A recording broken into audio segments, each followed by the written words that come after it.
Welcome everyone. Learning, training, development and education. This is what we'll be talking about in today's presentation. I repeat, we'll talk about learning, we'll talk about training, how they are related to development and probably if we can interweave it with the education aspect to it. Basically, education remains the streamline or bloodline for learning, training and development thereby. So, as an organization, we'll talk about the HRD, the Human Resource Development. And when talk about development, we are looking at employee upgradation, probably career path, probably succession planning, probably promotions avenues, and so on and so forth. So, we should be talking about issues of discipline, termination, the life sinecure, and the problems of the deadwood that needs to be understood. A life sinecure is the person who is a lifeline in the organization, probably puts in the fire in the belly altogether, has the spirit, has the energy that is infectious. On the other hand, the problems of the deadwood, the person who are lethargic, probably do not consume a lot and do not deliver anything enough. The role of participation in HRD development process. We'll talk about self-discipline, both in public and private sector professional association, political parties, trade unions, grassroots and bottoms-up planning, as the case might be. Yes, this is a presentation which will talk about the public, the NGO, the private sector, probably who wins at the struggle of HRD. Remember, I'm talking about the private sector company, the public sector company, public sector companies which is run by the federal government, at times by the provincial government, or the non-profit organization per se. HRD focus, let us talk about training versus education. Remember, education is always pre-service. Before you come into an employment, you have a degree, you have a qualification, you have a technical skills that comes around it. And that is what education is all about. It's the basic education plus the higher education. Whereas training is also an education, but it is during the services or in service, as I may say so. So remember, why do we go for education? It's for the greater leap of faith. We are looking for an education so that we can live a life as per our requirement, as per with dignity, with a quality of life that can be sustainable over a period of time. We'll talk about the pedagogy now. In the childhood, if you look into it, the children learns like right from alphabetical to the numerical abilities to the vocabulary abilities and so on and so forth. Then probably you begin up with the andragogy or the adult centric learning as training. Probably here is the part where you need to pick up certain skills altogether. So I'm talking about knowledge versus skills. Do you need to gain knowledge? Do you need to gain skills? Believe me or not, without knowledge you will not be end up gaining any skills per se. So knowledge becomes fundamental priorities for the skills to happen. Let us look at the differences between child and adult, or child to adult as the case might be. Remember, adult learning remains at the core. So what is it looking as an adult learning? It is ingrained into the individual, how motivated the person is there to learn around it, the self concept thereby probably. So we are looking at the motivation levels and the readiness to learn as the case might be. And obviously as an adult you have a certain sort of exposure, which I call it experiences. And what do you learn from the experiences? What was the outcome of the experiences that comes around it? Also orientation to the learning process. So people might find out problems everywhere, but there might be people who might be finding only opportunities and opportunities everywhere. Remember, for both this person the circumstance remains the same thing. So one has a positive aspect of life, the other one have a life in a negative point of view. So look at the terms. HRD will talk about it: social development, health, education, communities. Now, this is in terms of a public sector economy or public sector organization where community at the heart is the larger cause. Remember, social development, health, education, communities, and network. Then we'll talk about the corporate body as in management development. We look at long-term disjointed learning process as to whatever there is an issue with respect to some kind of gap that comes around it, some kind of facility that is missing around, certain kind of products that we need to develop so that the consumer laps it up. We have the individual absorbs educations and training throughout his or her career, as the case might be. And definitely, people go overseas. Remember, overseas for a higher education, overseas to pick up a new skill, overseas to understand the working of the intricacies of a community, society, and probably company at large. Talking about professional educational models, what do we look into it? One being the core schools, corporate support business schools, as the case might be. Look out here we are doing around it. The core schools might be a public sector or a non-profit management following a business school. There are certain schools which are very fundamental, you just cannot avoid it. And then there are schools that have been managed or probably uh, articulated by the multinational companies, by the corporation with a business sense of mind, probably with entrepreneurs who have the overall focus of quality and education that looks around it and supporting business school thereby. This is what we are looking for it. Now let us understand the management education's terminologies as far as education would be coming around it. Is it classroom oriented? Probably. But nowadays it has been looked, it has been ascertained, and it has been verified that classroom orientation along with practical exposure, or should I say experimentation, makes learning, teaching learning process much more stronger. So we are talking about focus on cognitive learning, definitely, and the knowledge acquisition. Remember, there is nothing called immediately applicable. It takes formations in terms of years of education that comes around it before you can actually achieve a certain degree of excellence thereby. So talking about management training, now this is where you need to understand. The previous slide was management development. Development was all about education orientation, probably prior to the service or during the service, but management training is essentially during the services. You are actually at the work, you will actually pick up the tricks of the trade only when you are doing at it. It's always skill oriented. When I say skill oriented, people might think it's plumbing or carpentry. Probably not. Even software skills is also skill oriented. Even cookery skill would be a skill oriented job set, specific and organizational related, aimed at increasing individual ability to do his or probably her jobs, as the case might be. Talking about training methods, here we come for the training around it. Remember, designer training versus the off-the-shelf training. Now, what is off-the-shelf training is basically there are ready-made training products which is available. So you want to do plumbing, you want to do carpentry, you want to do software, you want to do a particular language skills. Now these are off the shelf. It has been curated and kept out there. It is up to you to pick up whichever skills that you want to go around it. On the other hand, would be a designer training. That would be something which we known as a made to order training. Probably we're customizing training to the requirement of the organization per se, even the individual thereby. Remember, training methods would be facilitator centric vis-a-vis the trainer centric. Now, do you want to be a facilitator in the process where you know half of the skills, when you know the total complete of the skills, but probably your trainee knows half of the skills and probably do not know how to polish of the ending per se. So you being a facilitator in such a scenario will be a beneficial to them, whereas as a trainer who will actually ensure the total transfer of knowledge, total transfer of skills from the scratch to the required level. So that is what facilitator versus trainer would be all be about it. Now let us come into a participatory versus lecture. This is the pedagogy that I'm going around it, where it is the learner centric being participatory or trainer centric being the lectures oriented.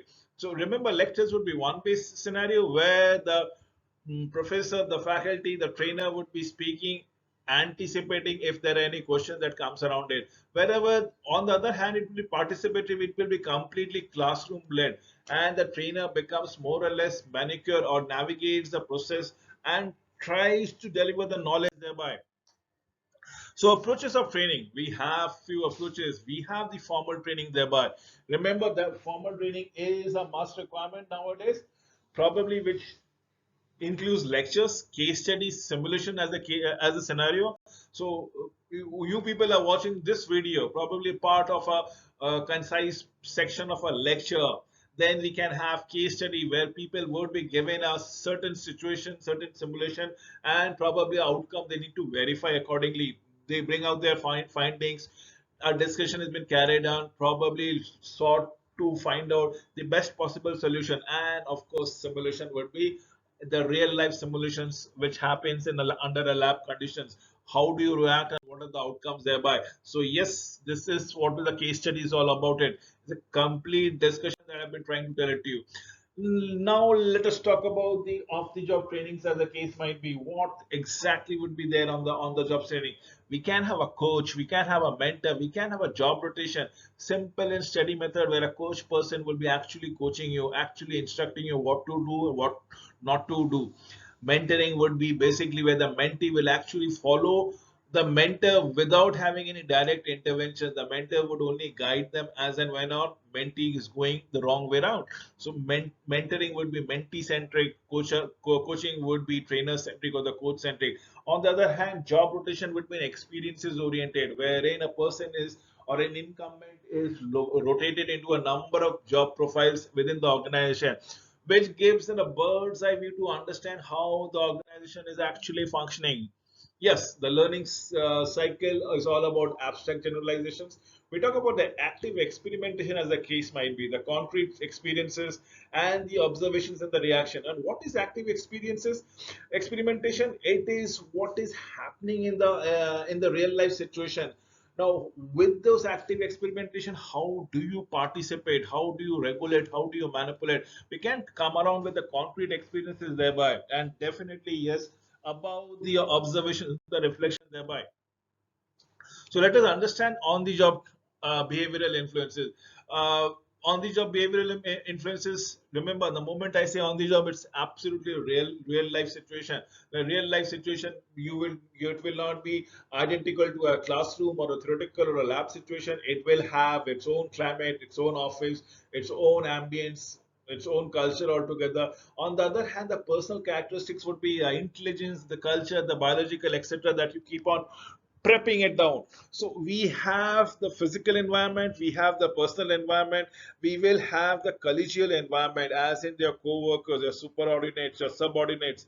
We'll be talking about you as on when on basis, and last but not the least would be your social environment, which believes to be building up from the day you were born, as far as your education is concerned, as far as your ideology is concerned, your thought process, your social recognition, the religious norms that you go around it. Now, this all together would be a potpourri of your behavioral characteristic that comes around it, and this is where your behavioral influences already approaches.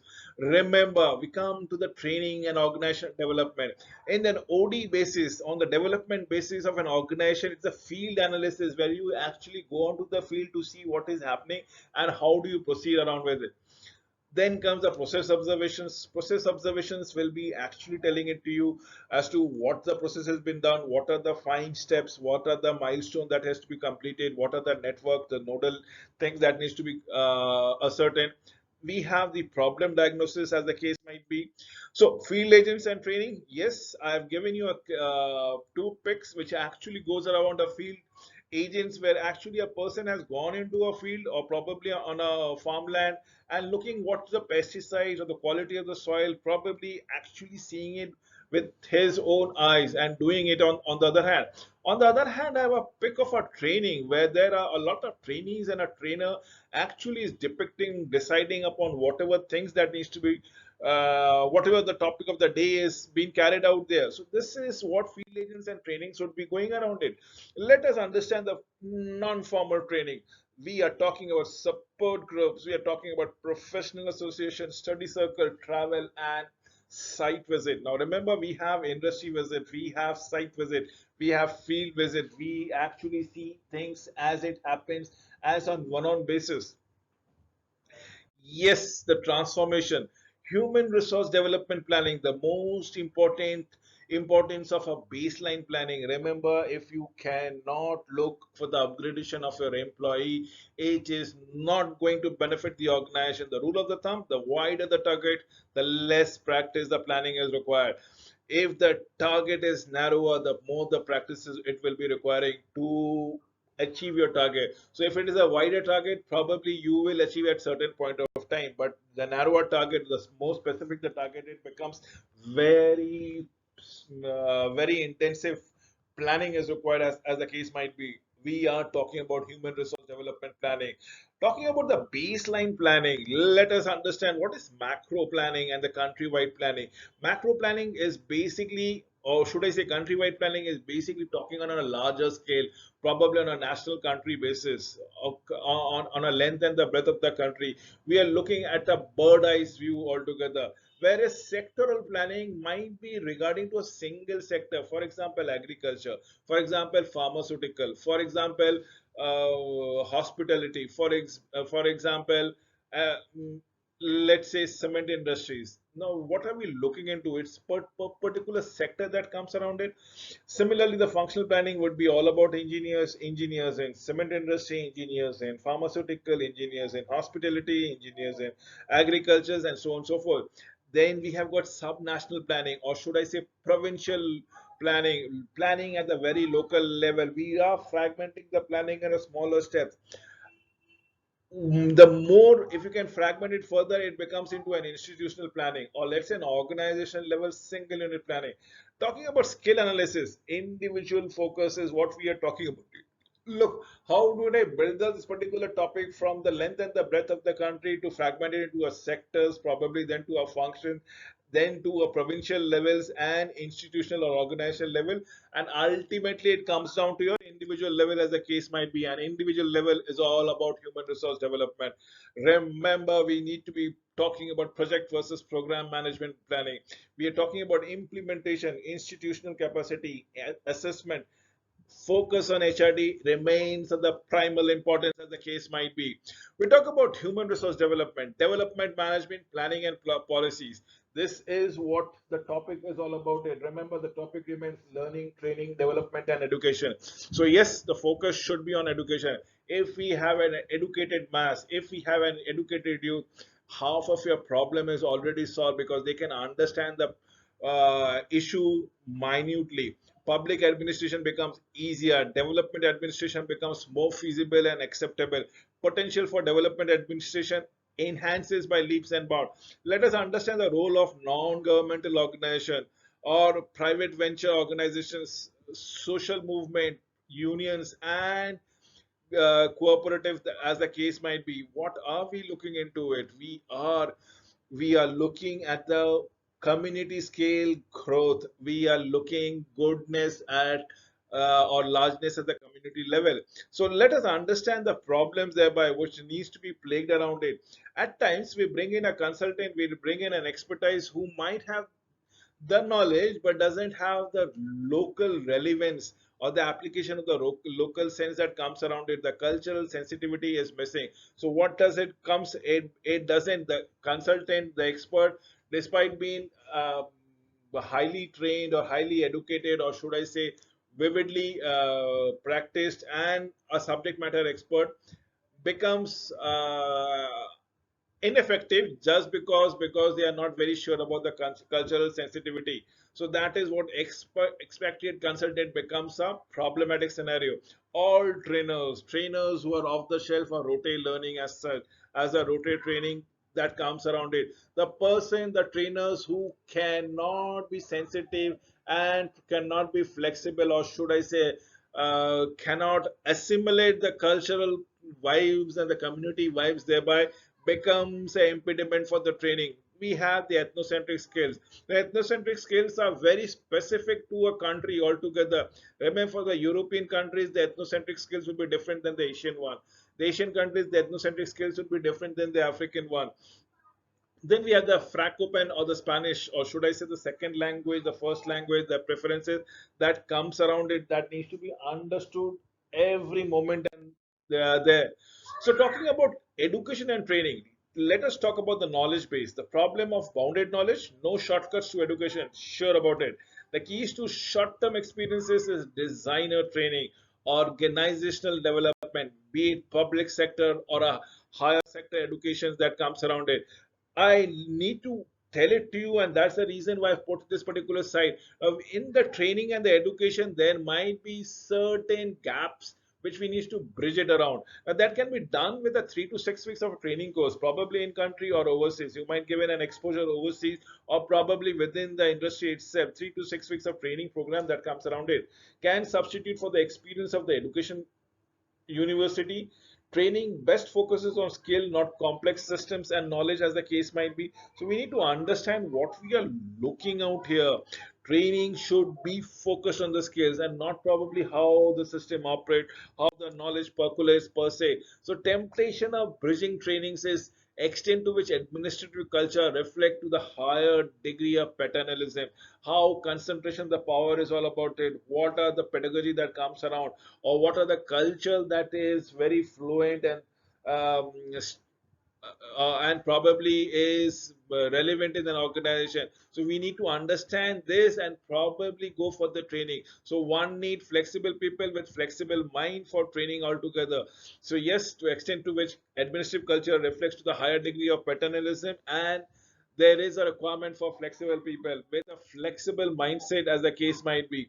We talk about new administration in transitional state. Now, whenever there's a merger, whenever there's an acquisition, whenever the business is venturing into a new portfolio, new market, there is the state of transitional, and you require a new administrator. So we need to understand what kind of administrator will make it effective.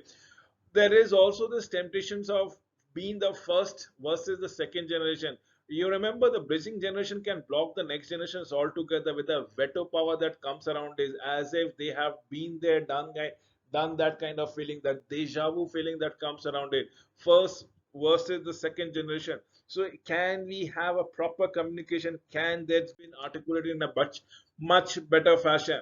Let us understand about the bounded knowledge, the knowledge which are in isolation, probably which are doing wonderfully well for a particular period of time, but with passage of time, the knowledge, if bounded, will be detrimental to the overall growth. So need for gradual retirement of existing administrator, and probably in a staggered fashion. Why?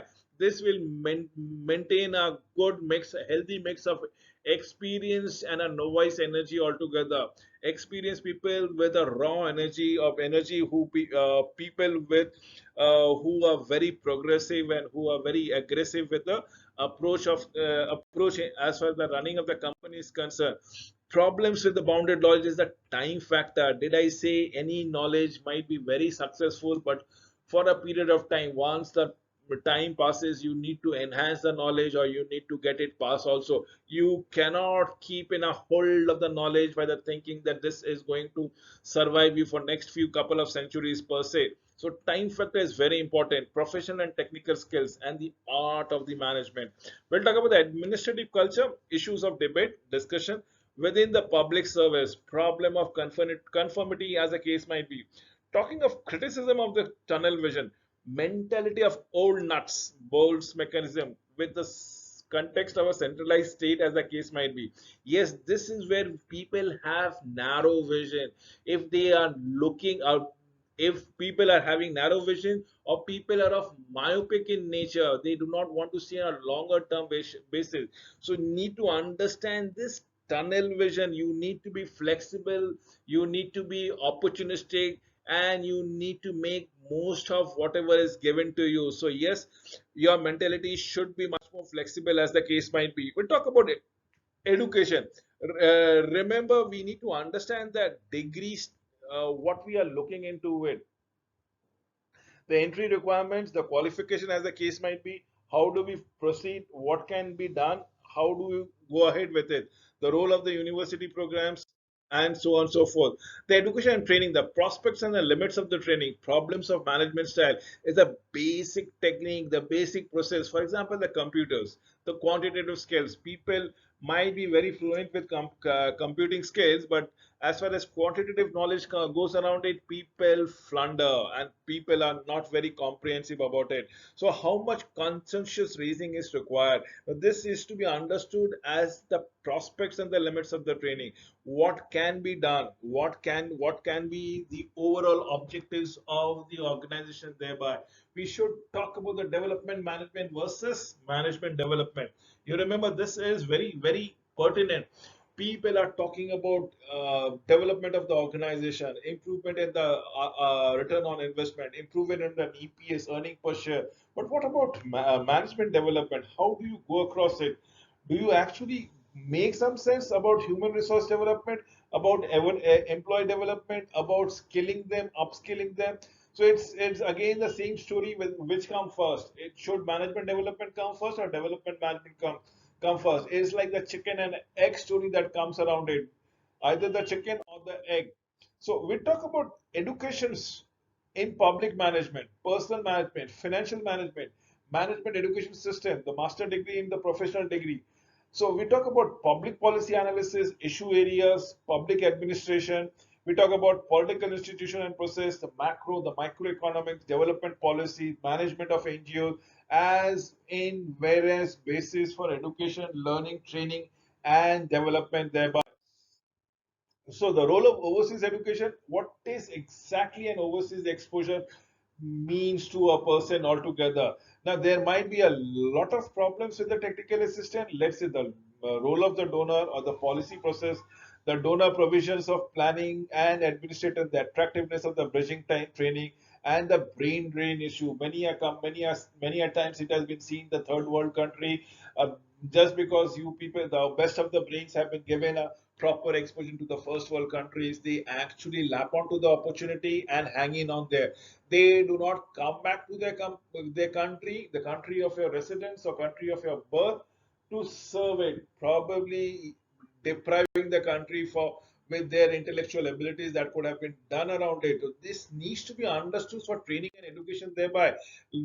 This brings me to the very last slide of the day is the problem nature, which promotes socio-economic changes. Bureaucracy can it?